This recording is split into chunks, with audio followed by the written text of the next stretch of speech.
Hey everyone, and welcome to This Explainer. Today we're diving into something absolutely fascinating: how Norway has taken some of the most extreme geographical constraints on the planet and turned them into a high-value, totally sustainable food production engine.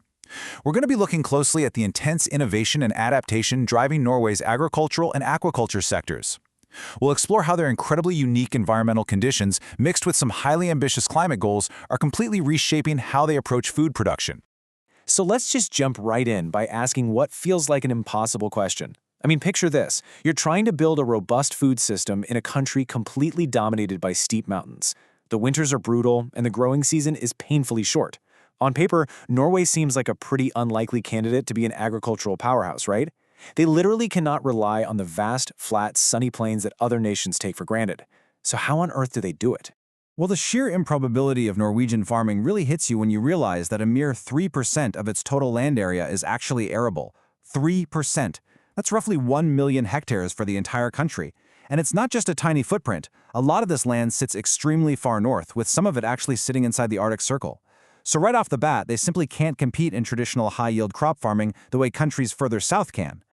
All right, let's get into Section 1, farming a harsh climate. To really understand this, we have to look at how Norway manages that incredible physical limitation on land, effectively turning what should be a weakness into a highly specialized strength. Because the growing conditions are so tough, grass-based livestock and hardy cereals have to form the absolute backbone of their land farming. Just think about the breakdown. A whopping 65% of that tiny arable footprint is used entirely for grass and pastures. Only about 30% goes to cereals. Because grain yields are just naturally lower in a cool climate like this, growing fodder crops is basically the only viable option in a lot of regions.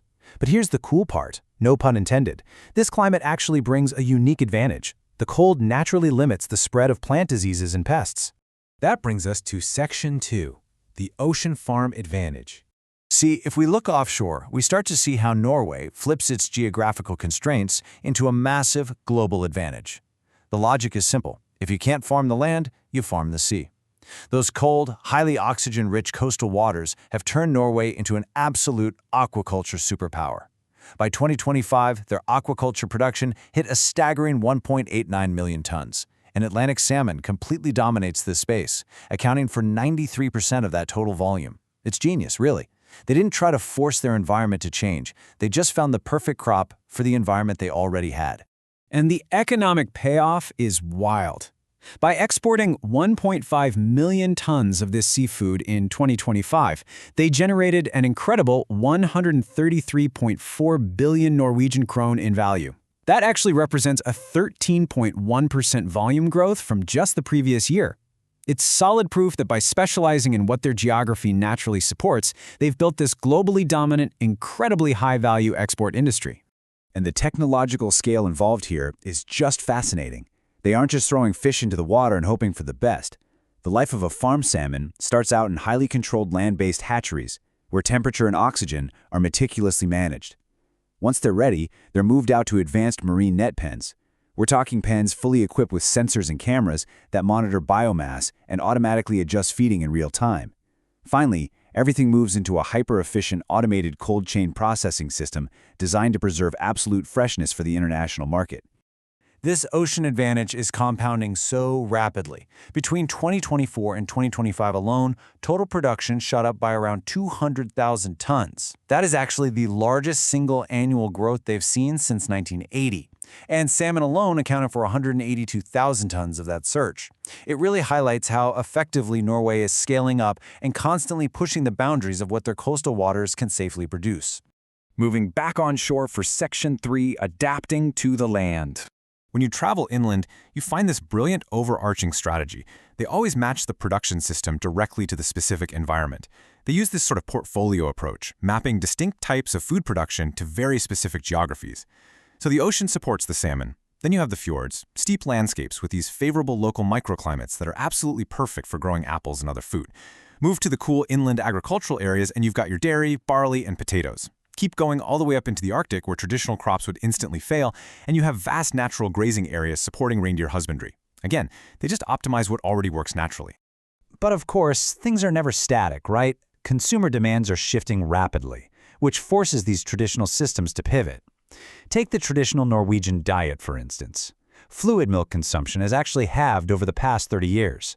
But if you look at modern habits, the average person in Norway now consumes 19 more kilograms of cheese and 20 more kilograms of poultry annually compared to back in 1995. Because of this, those traditional inland dairy and grass-based farmers are having to constantly innovate just to keep up with these evolving cultural tastes. Which leads us perfectly into Section 4, Climate and Welfare Challenges. This is where we meet the looming antagonist of our story, climate change. Because the entire Norwegian food system is so intimately tied to the natural landscape, any shift in nature introduces immediate, massive risks.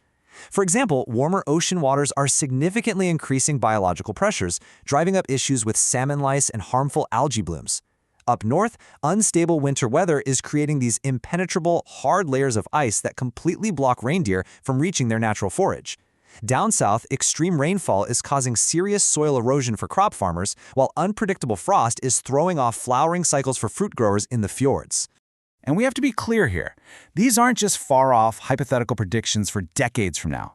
The Norwegian Institute of Marine Research's 2026 risk report documented recent autumn marine heat waves along the coast, proving that climate change is already actively stressing fish health right now. It is testing the very limits of their current farming methods today. The environment is shifting in real time and they have to respond. So how are they responding? That's Section 5, Innovating for the Future. To protect their food supply and their economy, Norway is coming at this aggressively from all angles, deploying new policies, cutting-edge technology, and serious carbon mitigation efforts. It's basically a massive proactive resilience strategy. Following those 2025 heat waves, the Food Safety Authority, Mattilsynet, is expanding audits in 2026 to closely monitor early-stage fish welfare directly at the hatcheries. By 2027, they're rolling out completely new, consolidated animal welfare rules across the whole aquaculture sector. And driving all of this is their legally binding target for 2030, to reduce national greenhouse gas emissions by 50 to 55%. And they're going way beyond just writing new rules. They are actively incentivizing carbon reduction at every level. The agricultural sector actually entered a voluntary agreement to cut emissions by 5 million tons of CO2 equivalent between 2021 and 2030. The state is stepping up big time too. They're offering exemptions from the national CO2 tax for any facilities utilizing carbon capture and storage. They're also using state entities like BioNova to provide financial support for soil carbon sequestration right down at the farm level. And then there's Longship, their massive multi-billion euro demonstration project dedicated to long-term carbon storage. A hugely important piece of this climate strategy is bio-CCS. This stands for bioenergy with carbon capture and storage. The concept is incredible. It's essentially creating negative emissions. A perfect example of this is the Hafslund Oslo Celsio project. When it becomes operational in 2029, the plan is to capture up to 400,000 tons of CO2 every single year from a waste incineration facility, where about half the waste is biogenic. They are literally pulling biological carbon out of the cycle and permanently storing it under the seabed. Ultimately, securing the future of Norwegian food boils down to a very complex resilience formula. It means deploying better genetics, maintaining highly precise resource management, and embracing continuous technological adaptation. It's this unique combination of strict government oversight and advanced automated monitoring, all built on a foundation of fundamentally accepting and working within the hard limits of their natural environment. There's a quote that I think perfectly hits the nail on the head when it comes to the Norwegian advantage. Agricultural productivity does not always come from forcing nature to become something it is not. Rather than trying to flatten their mountains or somehow warm their brutal winters, they chose a different path. They built the technology, the infrastructure, and massive global markets around the exact things their unique, rugged landscape naturally supports. So I want to leave you with this thought today. As climate change continues to alter landscapes globally, making traditional farming harder literally everywhere, Norway's highly localized, highly adaptive model might just be the exact blueprint the rest of the world needs right now. It turns out the ultimate agricultural technology isn't necessarily a new sensor or an AI drone. It might just be knowing exactly how to adapt to the environment you already have.